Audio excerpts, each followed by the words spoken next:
ऐसा ज़रूरी नहीं कि आप बहुत प्रसिद्ध हैं तो आप बहुत प्रतिभावान हो, और ऐसा ज़रूरी नहीं कि आप बहुत प्रतिभावान हैं तो आपको प्रसिद्धि मिले ही मिले। इंडिया में एक पोइट, एक कवि कितने पैसे कमा सकता है? शायर या कवि लोग जो होते हैं उनको अच्छा लिखने के लिए लिटिल लिटिल लेने में कोई दिक्कत नहीं है।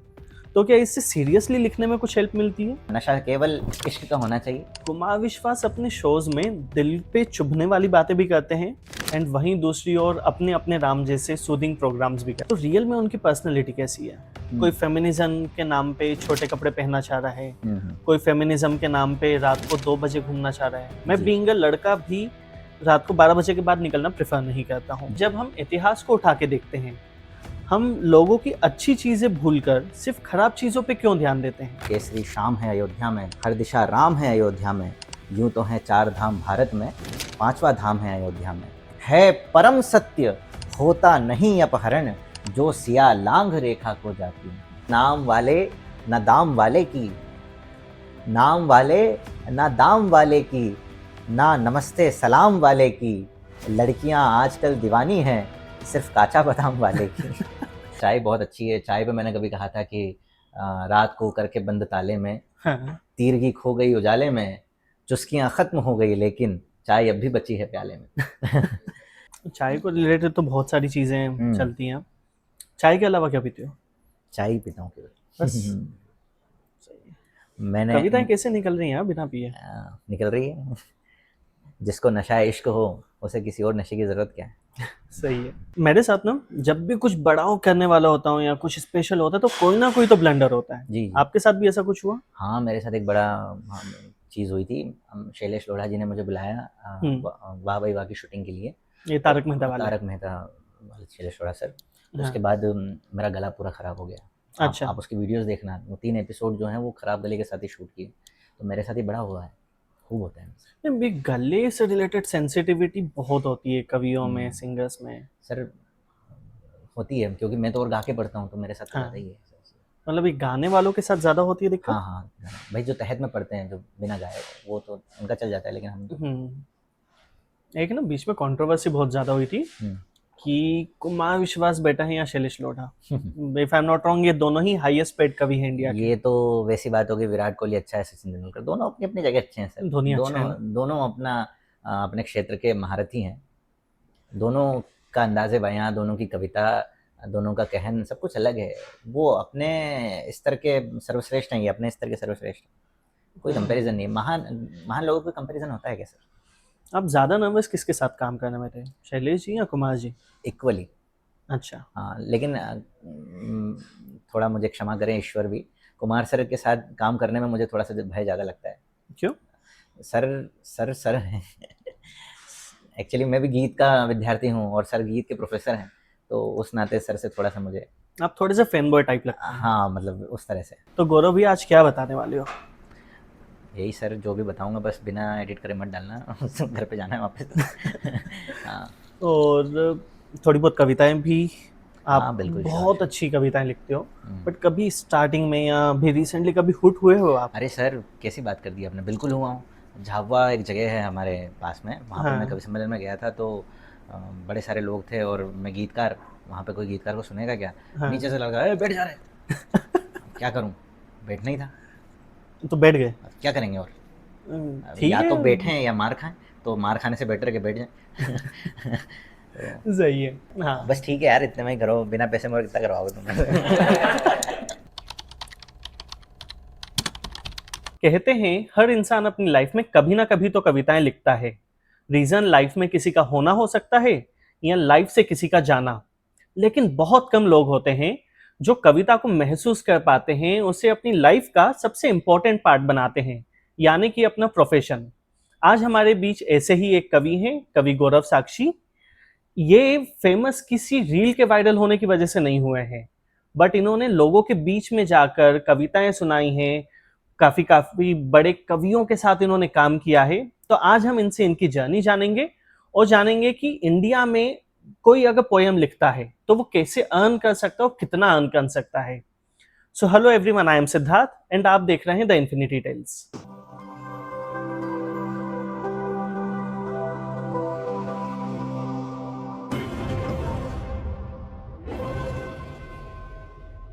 मैंने आपका एक शो अटेंड किया था जिसमें आपने अपने नाम के साथ साक्षी वर्ड जोड़ने का मतलब बताया था, तो मैं चाहूंगा आज के पॉडकास्ट की शुरुआत भी अपन वहीं से करें।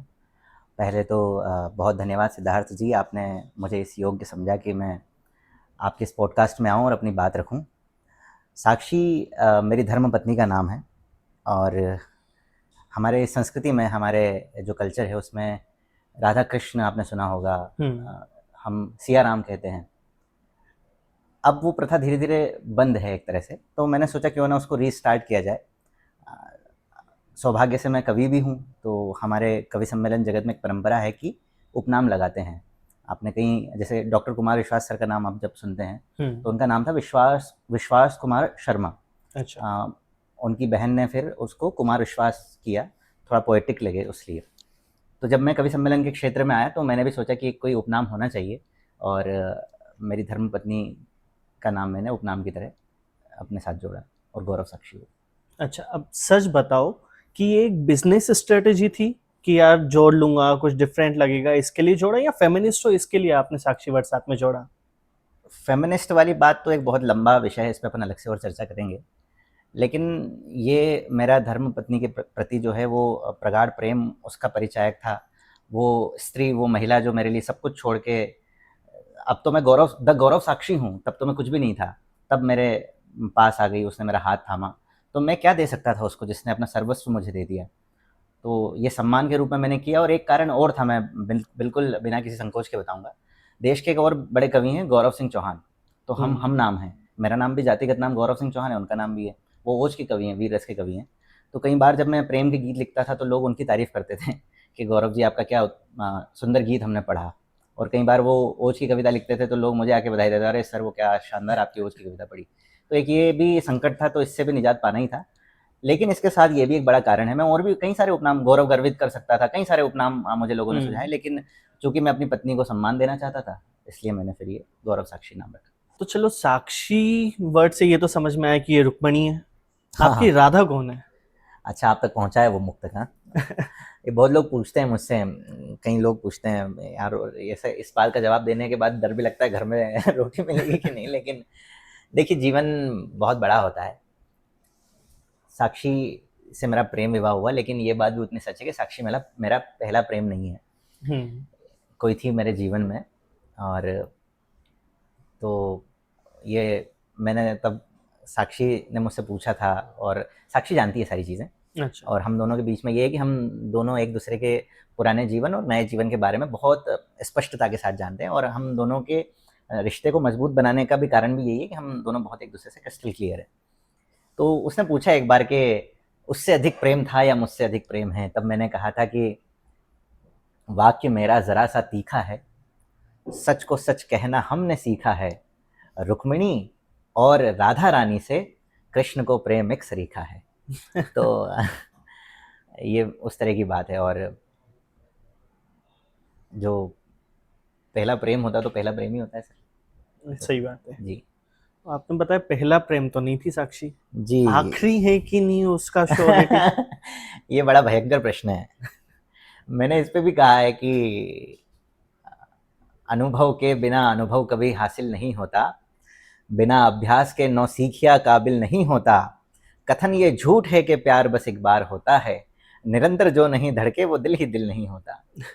लेकिन साक्षी मेरे जीवन का आधार है, और वो मेरी अपरूप है, मेरी अर्धांगिनी है। तो अब तो हो गया सो हो गया, लेकिन ये है कि हवाएं आती जाती रहती सही है। एक्चुअली फेमिनिज्म वाली बात मेरे माइंड में इसके लिए आई बिकॉज आज मॉर्निंग में मैं कैलाश जी का एक उन्होंने कहीं भाषण दिया था, मैं वो सुन रहा था जिसमें उन्होंने कमेंट किया अबाउट क्लोथ्स ऑफ वुमेन। तो आपने सुना है वो वाला जी जो जी भी उन्होंने हाँ, भाषण मैंने दिया? सुना है। तो उसके बारे में आपका क्या सोचना है? देखिए, वेशभूषा जो है वो देश काल परिस्थिति के हिसाब से होती है। कैलाश विजयवर्गीय जी हमारे बहुत सम्मानीय नेता हैं, मैं उनका बहुत सम्मान करता हूँ। समय समय पर उनका काफ़ी मुझे स्नेह भी मिलता है। आकाश भैया ने मेरे गीत का लॉन्च भी किया। उनकी बात का मीडिया ने थोड़ा सा गलत अर्थ भी निकाला। अच्छा। एक बड़ी अच्छी बात है, समय समय सुंदर समय, रूप रूप न कोय। कैलाश जी एक जो मैंने जितना वो भाषण सुना उसमें उन्होंने कहा कि कोई लड़की जब मेरे पास आती है बहुत इस तरह के कपड़े जो कि अदर्शनीय हैं और मुझसे सेल्फी खिंचवाने का कहती है, तो मैं कोशिश करता हूँ कि मैं उनसे कहूँ कि ठीक ठाक कपड़े पहने। जब आप समाज में रहते हैं, आप मुझे बताइए, मैं जिम भी करता हूँ, एक्सरसाइज करता हूँ, तो क्या मैं सेंडो बनियान में आपके साथ आके यहाँ पे पॉडकास्ट दूँ? नहीं। मैं कवि हूँ, जब मैं कवि सम्मेलन के मंच पे होता हूँ तो मैं उसका एक डिसेंट लिबास है जो मैं पहनता हूँ। जब मैं जिम में होता हूँ तो मैं उस तरह के कपड़े पहनता हूँ। जब मैं बेडरूम में होता हूँ तो मैं उस तरह के कपड़े पहनता हूँ। तो बेडरूम के कपड़े कवि सम्मेलन के मंच पे और कविता के कपड़े जिम में और जिम के कपड़े बेडरूम में, ये थोड़ा सा अदर्शनीय भी होगा और अशोभनीय भी होगा। तो इसका ध्यान किसी महिला को नहीं बल्कि किसी पुरुष को भी रखना चाहिए। ये मेरा मत है, ये मेरा निजी मत है।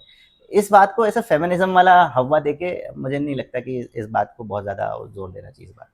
फेमिनिज्म की हर किसी की अपनी अपनी अलग अलग डेफिनेशन है। कोई फेमिनिज्म के नाम पे छोटे कपड़े पहनना चाह रहा है, कोई फेमिनिज्म के नाम पे रात को 2 बजे घूमना चाह रहा है। मैं बीइंग अ लड़का भी रात को 12 बजे के बाद निकलना प्रेफर नहीं करता हूँ। जी जी। सो आपके हिसाब से फेमिनिज्म वर्ड की क्या जरूरत है? फेमिनिज्म से जो मैं समझ पा रहा हूँ आपकी बात से, वो है नारीवाद। देखिए, भारत में ना किसी वाद की जरूरत है ना किसी विवाद की। भारत जो है वो, हम हमारे देश को भारत माता कहते हैं। अब इससे बड़ा नारीवाद का क्या उदाहरण मैं आपके सामने प्रस्तुत करूं? हमने भारत पापा नहीं कहा, हमने भारत माता कहा। तो हमारे यहाँ जो सबसे पूजा के लिए जिसको सर्वश्रेष्ठ माना है वो माता को माना है, माता स्त्री को माना है। हम सबसे बड़ा मानते हैं प्रसूता को, जो कि इस सृष्टि में किसी नए जीव को जन्म देती है। तो हमारे यहाँ फेमिनिज्म या नारीवाद जैसे शब्द की कोई जगह नहीं है, एक बात। दूसरी बात, ये जो तथाकथित नारीवाद अभी देश पे हावी हो रहा है, इसके क्या कहें कि अहिल्याबाई होलकर की हम बात करें, कौन थी? स्त्री थी, लेकिन एक प्रबल शासिका थी। हम इंदिरा गांधी की बात करें, मैं संख्या भूल रहा हूँ लेकिन हजारों में पाकिस्तान के जो सैनिकों को सरेंडर, हाँ लाखों में सरेंडर करने पे विवश करने वाली कौन थी? स्त्री थी। मैं दल की बात नहीं कर रहा हूँ लेकिन स्त्री थी जी। मैं रानी लक्ष्मीबाई की बात करूं जिन्होंने अंग्रेजों को घुटनों पे लाया था, स्त्री थी। तो भारत में तो नारीवाद की कभी भी वो परिभाषा जो विश्व बताता है वो नहीं रही। ये एक बात है।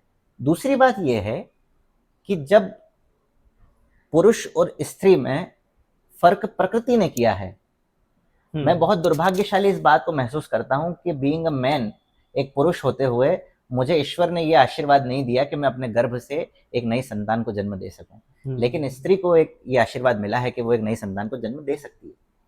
तो जब ईश्वर ने कोई वरदान दिया है तो उसके साथ साथ कुछ कमजोरियां भी दी हैं। सही बात है। मैं नहीं कह रहा, साइंटिफिकली पुरुष की तुलना में औसतन रूप से स्त्रियां थोड़ी सी कमजोर होती हैं, उनको थोड़े पैम्पर्ड रहने की आवश्यकता होती है।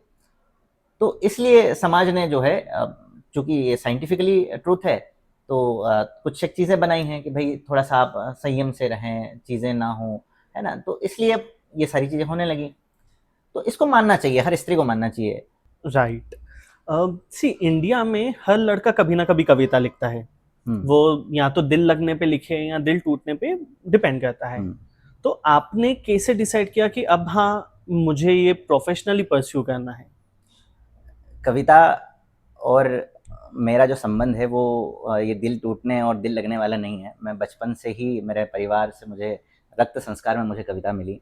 अगर मैं बहुत पहले जाऊं तो मेरे दादाजी जो हैं टी.एस. चौहान साहब, वो हिंदी साहित्य के व्याख्याता रहे हैं और वहाँ से ये परंपरा शुरू हुई। मेरे घर में मेरी बुआ सब लोग हिंदी साहित्य में एमए। मेरे काका साहब जो कि देश के बड़े कवि हैं, उनको मध्य प्रदेश सरकार ने श्री कृष्ण सम्मान से भी सम्मानित किया है और उनकी किताब की भूमिका शिवमंगल सिंह सुमन जी ने लिखी। तो कविता जो है मुझे रक्त संस्कार में मिली। मैं अचानक से रातों रात किसी रील को देख के बना हुआ कवि नहीं है। हाँ, लेकिन समय समय पे बहुत सारे लोगों ने इंस्पायर किया मुझे। मैं राहत इंदौरी साहब से बहुत प्रभावित हुआ, डॉक्टर कुमार विश्वास सर से मैं बहुत ज़्यादा प्रभावित हूँ। ये सारे लोगों ने समय समय पे मुझे प्रभावित किया, इनसे सीखने को मिला और चीज़ें परिपक्व होती चली गई। आपने एक बहुत अच्छी बात कही कि रील्स देख के आपने शुरुआत नहीं करी है। मेरा ये मानना है कि ये पोयम की इंडस्ट्री, शायर्स की इंडस्ट्री इसके लिए भी ज़्यादा ट्रेंड में आती जा रही है, बिकॉज़ किसी एक ने एक रील बनाई एंड वो एकदम से वायरल हो गया एंड मतलब देखने वालों को लगता है कि यार अगर मैं ये करूँगा तो मुझे नेम और फेम बहुत ज़्यादा मिलेगा। तो क्या हर कवि को नेम और फेम मिल पाता है? देखिए, प्रतिभा और प्रसिद्धि एक दूसरे के पूरक नहीं है सर। अच्छा।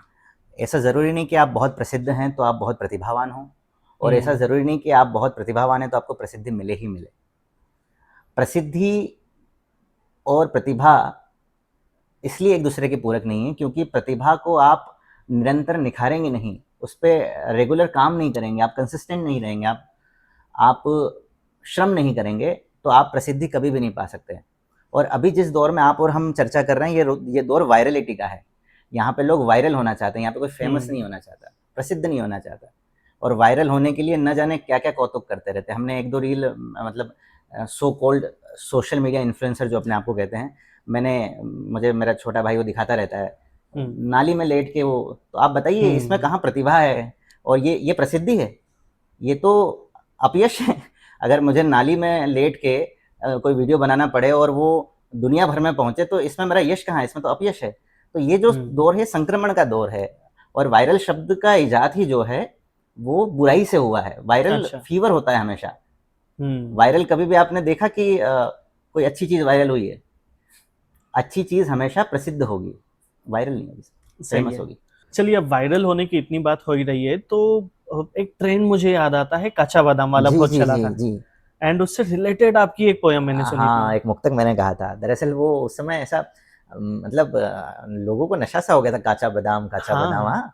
तो मैंने कहा था कि नाम वाले ना दाम वाले की, नाम वाले ना दाम वाले की, ना नमस्ते सलाम वाले की, लड़कियां आजकल दीवानी हैं सिर्फ काचा बादाम वाले की। तो ये मैंने उस समय कहा था, जो लोगों ने बहुत पसंद भी किया इस बात को, बड़े हास्यास्पद ये वो।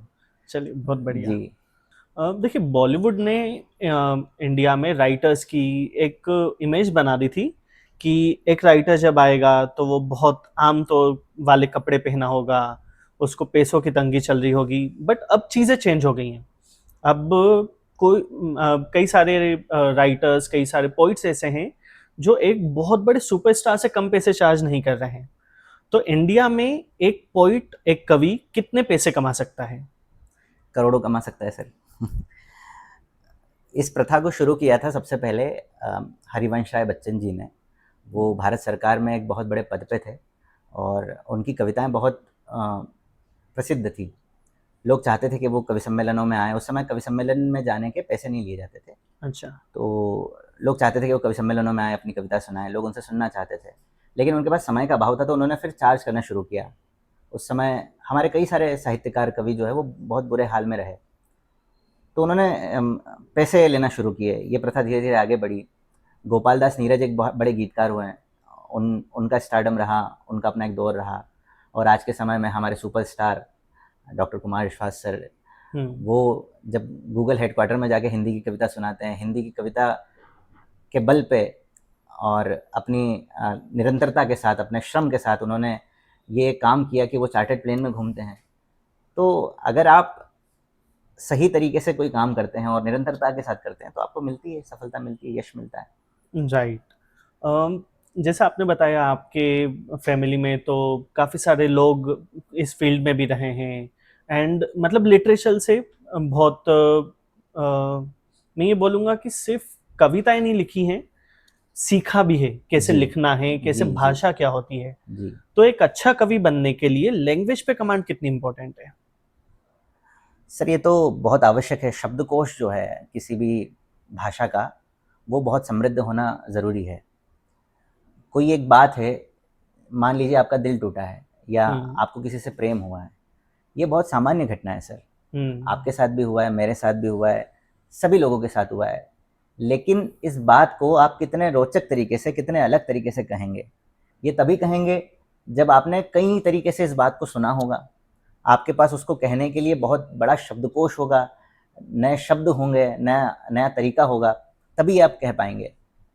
तो इसलिए अच्छा कवि होने के लिए, आप जिस भी भाषा के कवि हैं, आप अंग्रेज़ी के हैं, आप किसी क्षेत्रीय भाषा के कवि हैं, आप हिंदी के हैं, तो उस भाषा का शब्दकोश जो है आपका बहुत समृद्ध होना आवश्यक है।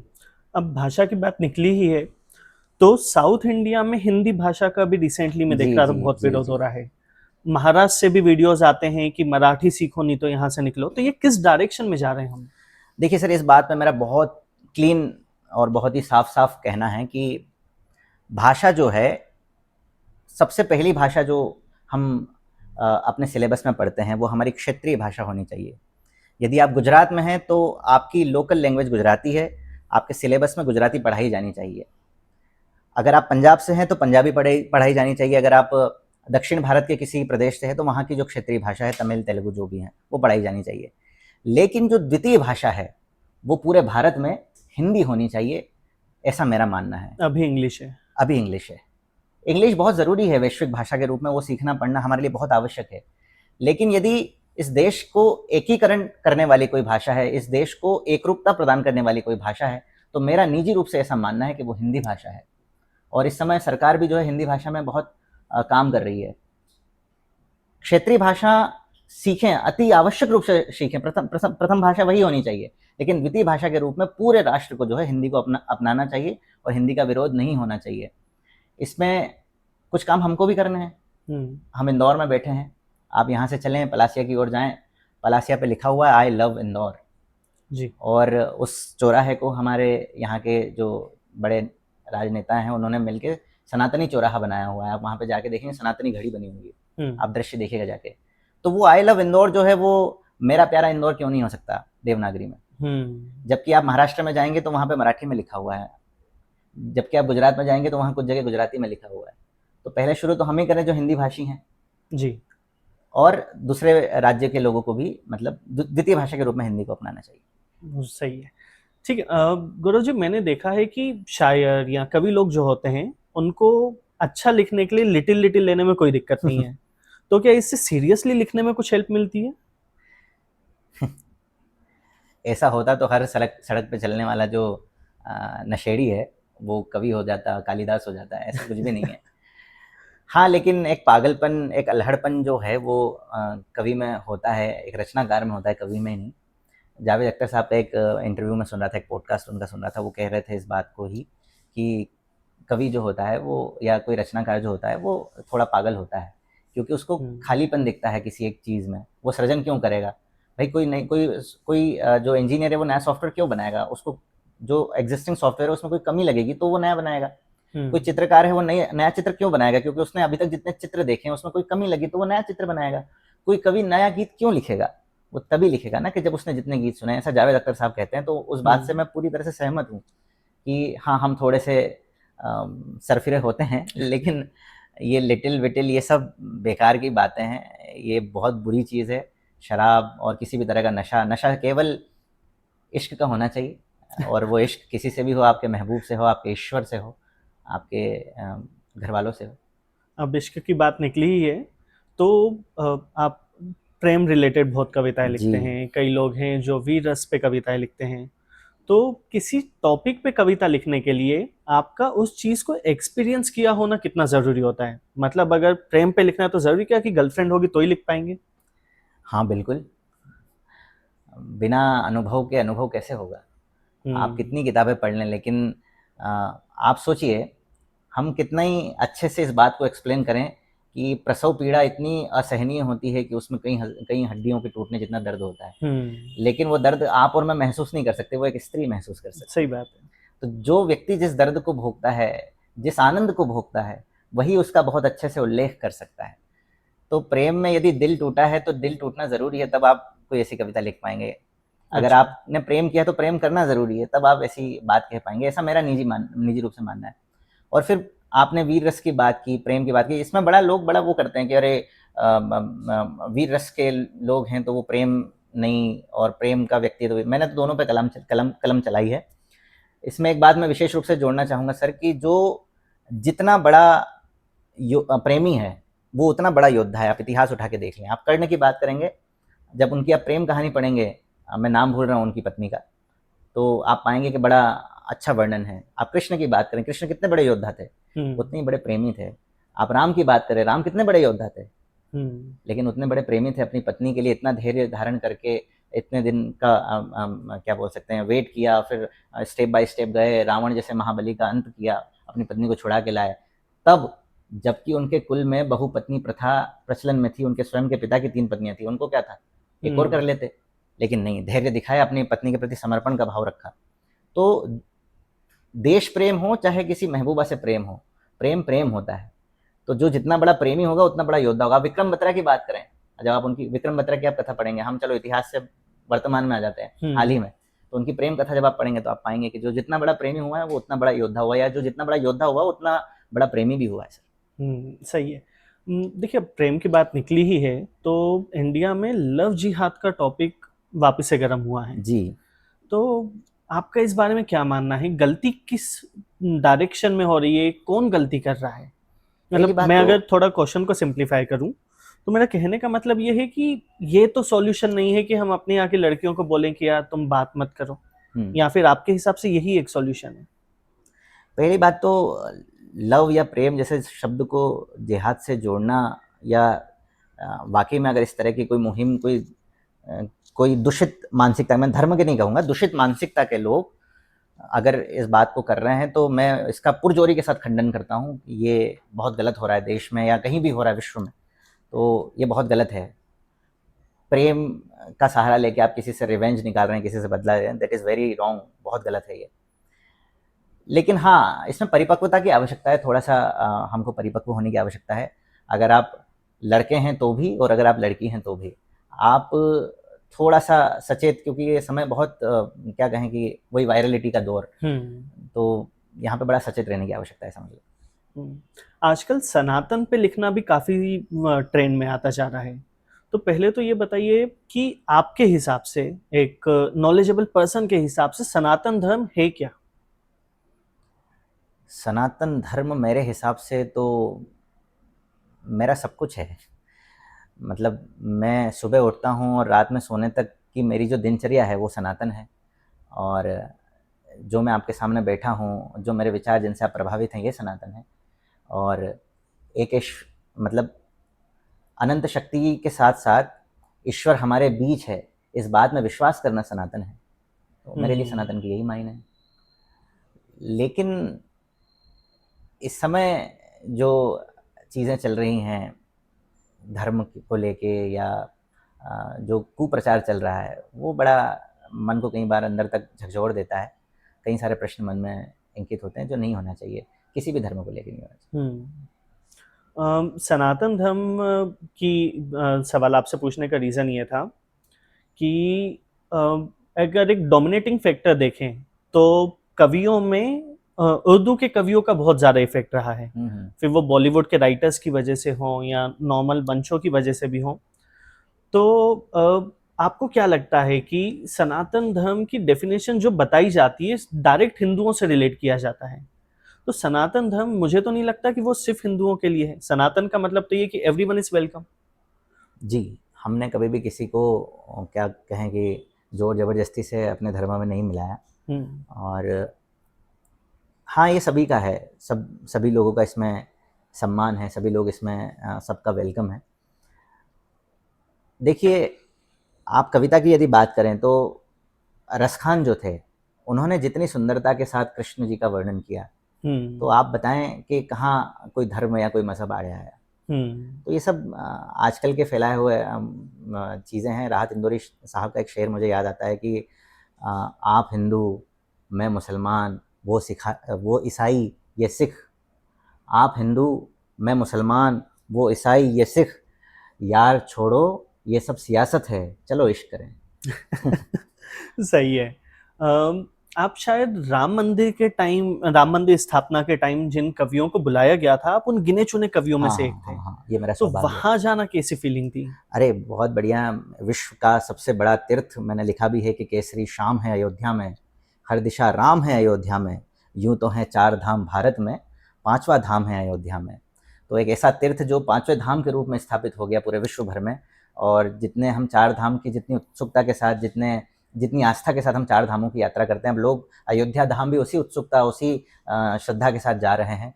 तो ये किसी भी कवि के लिए, क्या किसी भी कलाकार के लिए, क्या किसी भी प्राणी के लिए जो कि प्रभु श्री राम में आस्था रखता है, सत्य सनातन धर्म में जिसकी आस्था है, उसके लिए गौरव का विषय है कि वो उन चुनिंदा लोगों में है कि जिन्हें राम जन्मभूमि की स्थापना के समय वहाँ पर बुलाया गया और जिन्हें मतलब अपनी कला का, अपनी कविता का, अपने आर्ट का जो है प्रेजेंटेशन, प्रस्तुतिकरण करने का अवसर मिला। मैं उनमें से एक हूँ, मैं सौभाग्यशाली हूँ।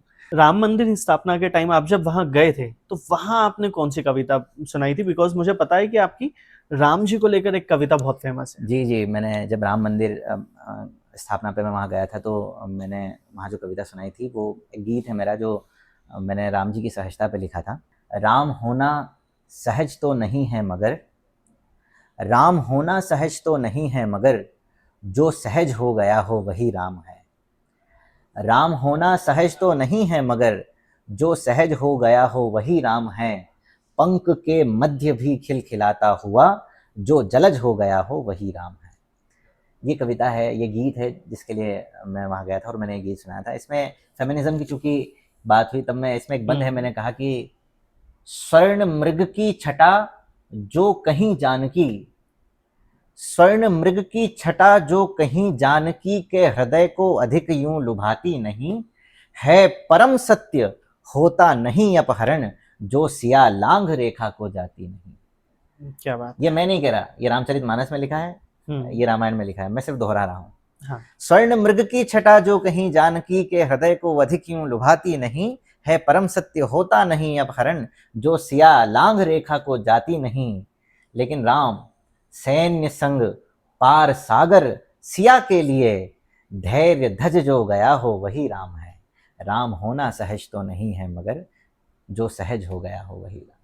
क्या बात है, ये काफी डीप मीनिंग वाली कविता है। जी मतलब इंसान एक बार में सुने ना तो उसके माइंड में कॉन्फ्लिक्ट आएंगे, बट जब 3-4 बार सुनेंगे तो उन्हें ये चीज समझ जी में जी। आएगी। मैंने ना देखा है कि आपके, जब हमारी बैक स्टेज पे बात हो रही थी कि आपके धर्म को लेकर कॉन्सेप्ट बड़े क्लियर हैं, तो क्या भगवान में बिलीव भी एक रीजन रहा है कि 400 प्लस आपकी शुगर हो गई थी, आपने वहां से रिकवर कराया एंड इतने फिट हैं अब आप? हाँ, ईश्वर में मेरी आस्था बहुत है। मैं भगवान शिव को बहुत मानता हूँ, मैं हनुमान जी को बड़ा मानता हूँ और मैं अभी हनुमान जयंती से रामचरितमानस का निरंतर जो है पाठ कर रहा हूँ। तो ईश्वर तो है सर, और ईश्वर में मेरी आस्था बहुत अटूट है और शायद उन्हीं की कृपा थी कि वो, और निरंतर मेहनत, देखिए सारी चीज़ ईश्वर नहीं करेगा, ठीक है। शायद राहत साहब का ही शेर मुझे याद आ रहा है कि समुंदरों के सफ़र में हवा चलाता है, जहाज़ खुद नहीं चलते, खुदा चलाता है। तो जहाज़ खुदा चलाता है, नो डाउट, हवा चला के, लेकिन उस जहाज़ को लेके समुंदर में उतरने की हिम्मत जो है वो तो आपको ही जुटानी पड़ेगी। आपका जहाज़ बना पड़ा है, उसको आप घर में रख के बैठे हैं और आप बोलेंगे जहाज़ खुदा चला दे, तो वो नहीं चलाएगा सर। तो पहले पत्थर पहले खुद को पत्थर करता है। किसी बड़े शायर का शेर मुझे याद आ रहा है कि पत्थर पहले खुद को पत्थर करता है, बाद में उसके कुछ कारीगर करता है। तो पहले आपको ही करना पड़ेगा सर। तो मैंने किया और ईश्वर की कृपा से सब अब कंट्रोल में। आपको क्या लगता है किसी पोइट का किसी पॉलिटिकल पार्टी से जुड़ना उस पार्टी के लिए फायदे वाला होता है या फिर पोइट के लिए? आप शायद समझ रहे होंगे। हाँ, मैं इस बात को बहुत अच्छे से समझ रहा हूँ कि आपका इशारा किस ओर है। लेकिन ये आज की बात नहीं है, ये बहुत पुराने समय से चीज़ें चलती आ रही हैं। कविता, साहित्य और राजनीति का जो है वो साथ जो है वो दामन चोली वाला साथ रहा है हमेशा से। राजनीति ने कई बार साहित्यकारों को अपनी ओर आकर्षित किया है और साहित्य ने कई बार राजनीति को संभाला है। दिनकर जी जो है वो राज्यसभा सांसद थे, यदि मेरी स्मृति में सही आ रहा हो तो। अटल बिहारी वाजपेयी पहले कवि थे, बाद में फिर वो नेता हुए, प्रधानमंत्री हुए। हमारे आइडल कुमार विश्वास सर भी बहुत समय तक राजनीति में उनका हस्तक्षेप रहा। तो ये तो सही है सर, क्योंकि राजनीति जो है वो बौद्धिक समृद्धता मांगती है। यदि राजनीति में साहित्यकार नहीं होंगे तो फिर कैसे होंगे? आप एक दो विपक्ष के लोगों के नाम जानते हैं। जी सही है। तो कुमार जी से रिलेटेड क्वेश्चन पूछने का एक ये रीजन था कि मैंने आपके किसी रील में देखा था, आप उनकी डॉटर की शादी में गए थे। तो वहाँ का एक्सपीरियंस कैसा रहा? सर, हमारे कवि सम्मेलनों में एक जुमला है कि गाँव में कविता मन सुनता है, शहरों में धन सुनता है। तो इससे पहले इतने सारे सितारे, इतने बड़े लोग मैंने एक बहुत बड़े उद्योगपति की शादी में के वीडियोस में देखे थे।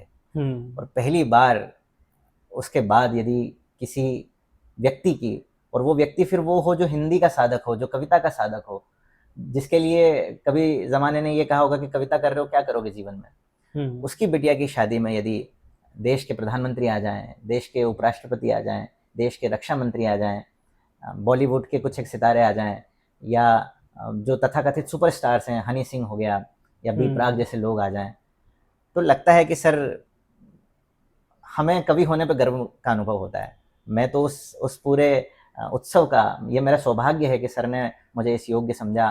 सर ने जहाँ एक और प्रधानमंत्री को बुलाया, देश के सबसे बड़े व्यक्ति को आमंत्रित किया, तो वहाँ मुझ जैसे छोटे कवि को भी सर ने मतलब ध्यान में रखा कि हाँ ये भी एक बालक है, इसको भी बुलाना है।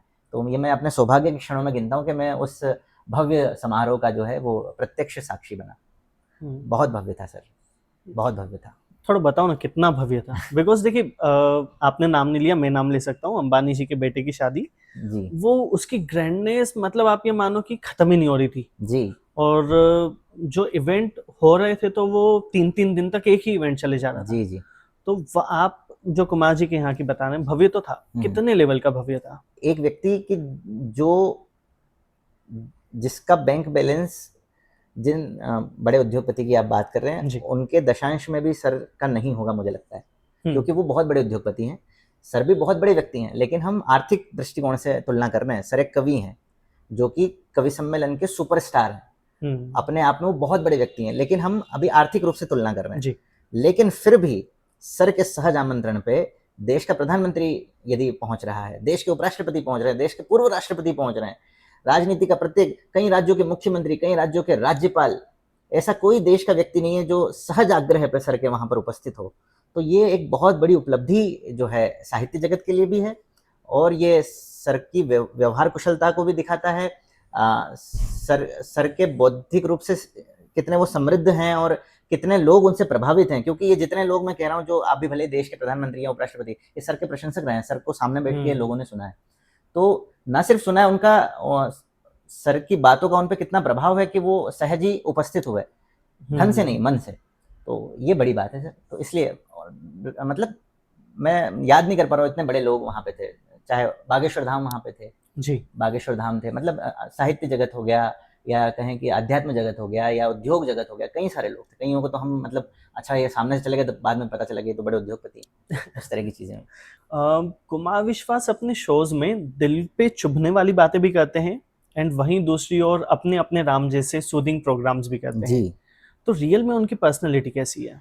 सर कवि जो होता है ना, कवि अपनी बात खरी खरी कहता है। अब वो बात कई बार क्या होता है, कुनैन की गोली जो होती है वो असर करने वाली होती है लेकिन कड़वी होती है। अब वो कड़वी तो लगेगी सर, और कवि का काम है, साहित्यकार का काम है, कवि समाज का दर्पण होता है।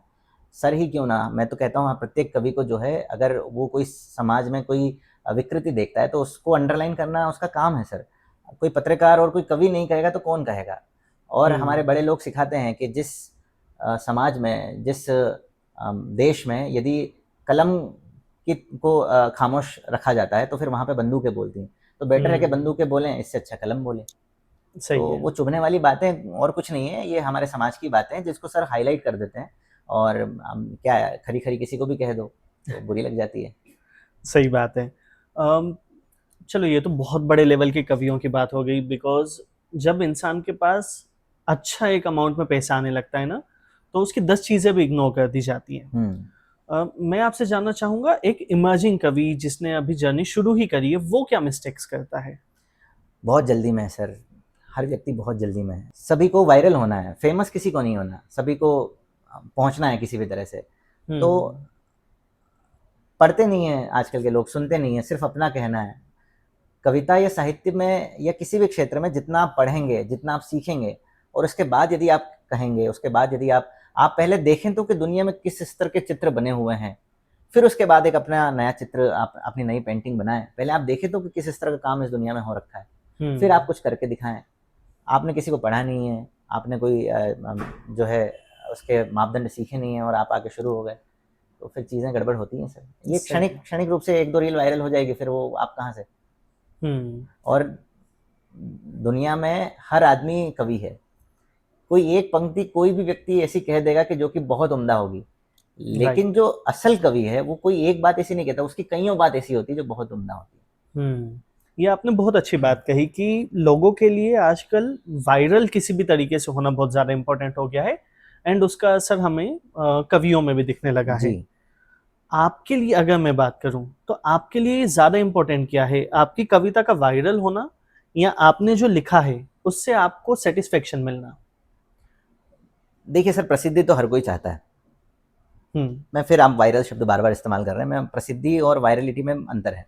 अच्छा। मैं प्रसिद्धि चाहता हूँ। मैं नहीं चाहता कि मेरी कोई ऐसी बात जो बहुत हल्की हो और जो बड़ी सो कॉल्ड कंट्रोवर्शियल हो और वो लोगों तक पहुँचे और मुझे रातों रात जो है मेरे मिलियंस में फॉलोवर हो जाए। मैं चाहता हूँ कि मैंने जो अच्छा काम किया है वो लोगों तक पहुँचे, उसको लोग जो है उसको स्नेह दें, और इस तरह की प्रसिद्धि यदि मिलती है तो मैं उसका स्वागत करूँगा। देखिए गौरव जी, आप अभी जिस पोजीशन पे है ना, यहाँ तक पहुँचना कई लोगों का सपना होता है। तो आप अपनी इस पोजीशन से सेटिस्फाइड हैं या कुछ है जो आप अभी अचीव करना चाह रहे हैं? सर, सेटिस्फाइड कभी होना ही नहीं चाहिए किसी भी व्यक्ति को, मेरा ऐसा मानना है। सेटिस्फाइड तो केवल सेटिस्फाइड या तृप्त होना मतलब मृत होना मेरे लिए है। जीवन अतृप्तता का ही जो है नाम है। आप हमेशा प्यास रखें, आप निरंतर चलते रहें। आप आज पेट भर भोजन कर लेंगे तो कल फिर अनसेटिस्फाइड हो जाएंगे, कल फिर भूख लगेगी आपको। तो यही जीवन है सर। तो मैं बिल्कुल सेटिस्फाइड नहीं हूँ। हाँ, लेकिन ये है कि जहाँ मैं हूँ, हो सकता है मेरे मिलियंस में फॉलोवर नहीं है, और हो सकता है कि मेरी मिलियंस में कोई रील नहीं गई, लेकिन मैंने जो अभी तक काम किया बड़ी सात्विकता के साथ, बड़े विनम्रता के साथ, और बड़ी क्या बोल सकते हैं कि निष्ठा के साथ किया। मैंने लिखा था कि मुश्किलों का बदल नहीं मांगा, मुश्किलों का बदल नहीं मांगा, कोई रास्ता सरल नहीं मांगा, मैंने बरसात की प्रतीक्षा की, मैंने बरसात की प्रतीक्षा की, घाट से किंतु जल नहीं मांगा। क्या बात है। तो उस तरह का मेरा चरित्र है सर। आपने कहा कि पहले जाने दुनिया में क्या है, सो आई थिंक उसके लिए पढ़ना पड़ेगा। बिल्कुल पढ़ना तो पड़ेगा। कुछ किताबें जो आप व्यूअर्स को रिकमेंड करें? बहुत सारी है सर। मैं थोड़ा सा नया नया पाठक हूँ। मैंने बहुत ज़्यादा पढ़ा नहीं है। मैंने ज़िंदगी के अनुभव से बहुत ज़्यादा सीखा है। फिर मुझे बाद में मेरे भी बड़ों ने सिखाया कि बेटा पढ़ो भी थोड़ा। फिर मैं पढ़ने लगा। मैंने बहुत सारी अच्छी किताबें पढ़ी हैं। मुझे गुनाहों के देवता जो है, वो बड़ी अच्छी किताब लगती है, वो मैंने पढ़ी। मेरा ऐसा मानना है कि मैंने उससे अच्छी कोई प्रेम कथा जो है अभी तक तो नहीं पढ़ी। उसके बाद पढ़ लूँ तो मुझे नहीं पता, आज दिनांक तक, इस समय तक। गुनाहों के देवता आप पढ़ें, बड़ी अच्छी किताब है। करने पे लिखा हुआ मृत्युंजय, वो यदि आप पढ़ेंगे बड़ा अच्छा है। फिर रश्मि रथी, अगर आप कविता, आप पद्य पढ़ने के शौकीन हैं तो रश्मि रथी आप पूरा पढ़ें। फिर हाल ही में मैं एक शिवाजी महाराज पे किताब है, श्रीमान योगी, मैं राइटर का नाम भूल रहा हूँ, वो मैं अभी पढ़ रहा हूँ। मैं खंड काव्य भी लिख रहा हूँ, तो अच्छा। वो किताब उसमें बड़ी सहायक बन रही है शिवाजी के चरित्र को समझने में। तो ऐसी सारी चीज़ें हैं सर, ये सब पढ़ो आप, अच्छा है। ग्रेट। और फिर जिसमें आपको रुचि हो, ऐसा ज़रूरी नहीं। मैंने कुछ अंग्रेज़ी की किताब भी पढ़ी है, उनका हिंदी ट्रांसलेशन, द अल्केमिस्ट, उसका हिंदी रूपांतरण मैंने पढ़ा है। आजकल ना आजकल क्या मतलब, मैं इंडिया में लोगों की एक मेंटेलिटी बोलूं, सोशल मीडिया पे कोई कितना भी वायरल हो जाए, कोई कितना भी अच्छा प्रोफेशनली करने लगे, उसकी परख तब तक नहीं होती है जब तक वो टीवी पे नहीं आ जाए। जी। आपने टीवी पे भी शोज करें तो जी, वहां जी। का माहौल कैसा रहता है? मैंने कई न्यूज़ चैनल्स में मैंने कविता पाठ की है। मैंने शैलेश लोढ़ा सर जो हैं, तारक मेहता का उल्टा चश्मा, उनका एक बड़ा शो वायरल था। उससे उनका बड़ा, मतलब उनको बड़ी प्रसिद्धि मिली। सर को लोग कवि के रूप में कम और तारक मेहता के नाम से जो है ज़्यादा जानते हैं, घर घर तक। जी। उनका एक शो आया था, वाह वाह भाई वाह, उसके मैंने 3 एपिसोड किए थे। तो टीवी, रेडियो, आकाशवाणी में मैं 5 साल से जो है मैं निरंतर जा रहा हूँ, हर 3 महीने में मैं जाता हूँ।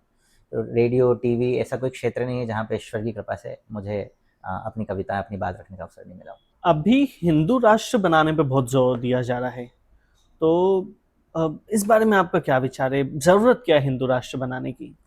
देखिए सर, हिंदू राष्ट्र की जो क्या कह सकते हैं, अगर कल्पना है या जो उसकी सोच है, अगर वो क्षेत्रफल की दृष्टि से है, तो ये भूभाग पूरा एक हो जाए वाली जो बात है यदि, तो वो वहाँ तक तो मैं इसको ठीक मानता हूँ।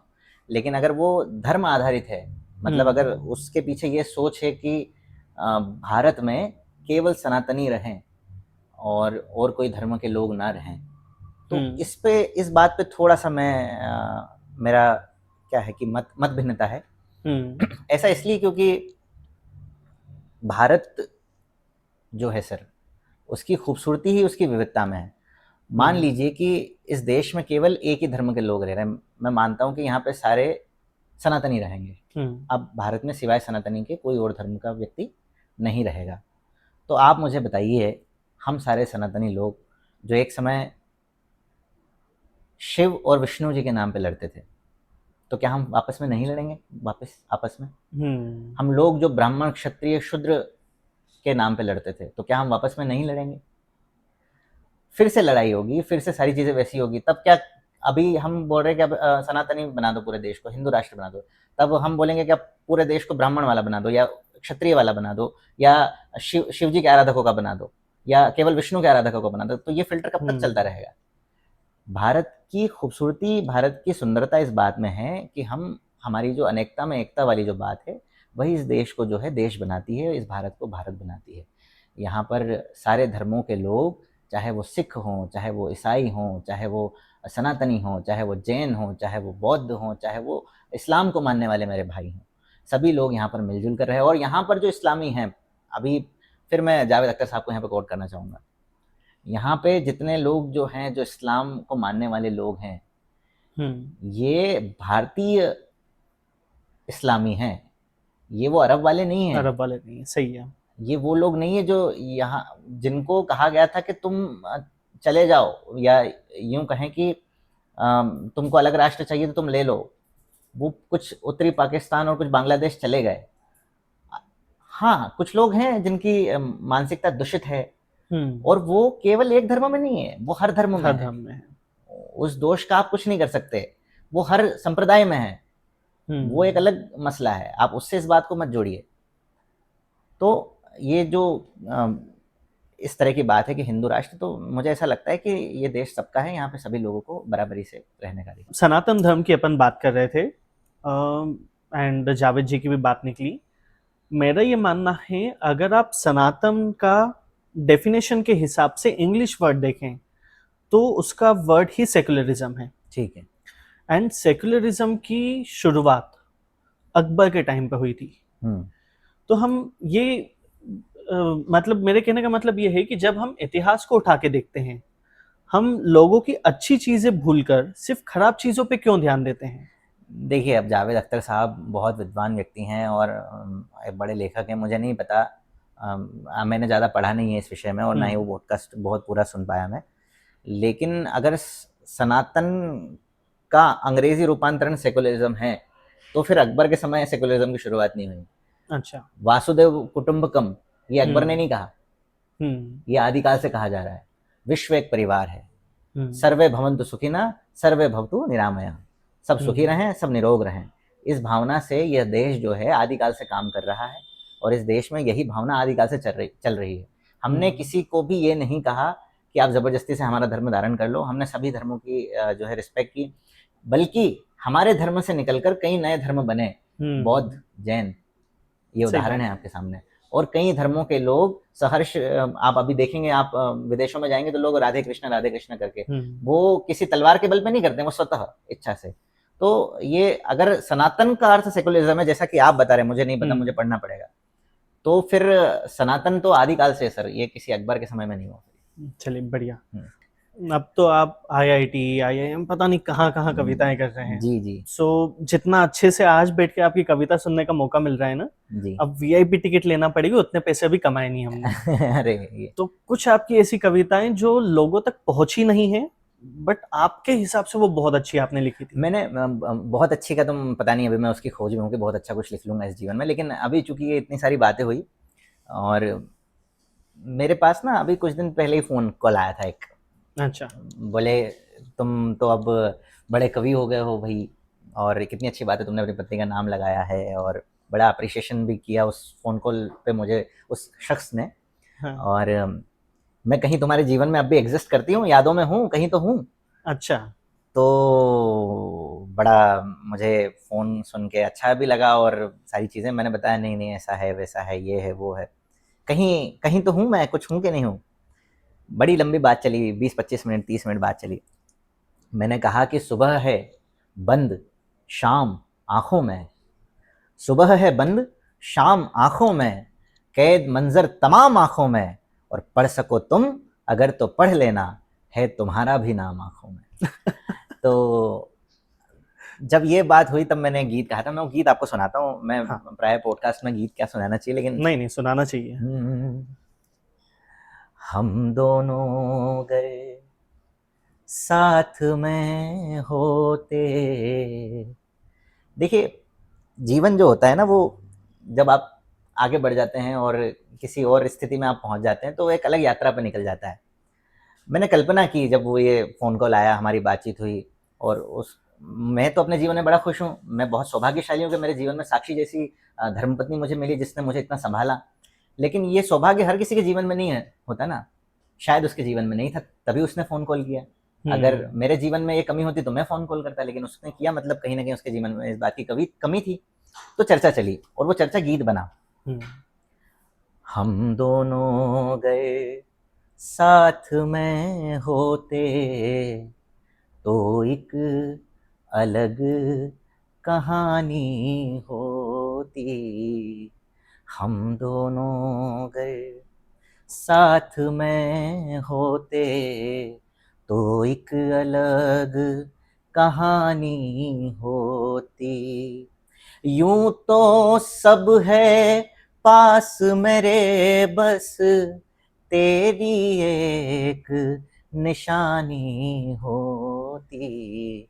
हम दोनों गए साथ में होते तो एक अलग कहानी होती। आप जीवन की किताब में कितने ही पन्ने पढ़ लें, लेकिन जो पन्ने आपने पहले पढ़े हैं, जो छप चुके हैं, वो छपे रहेंगे, वो कभी भी ओझल नहीं होंगे। ये जीवन की सत्यता है।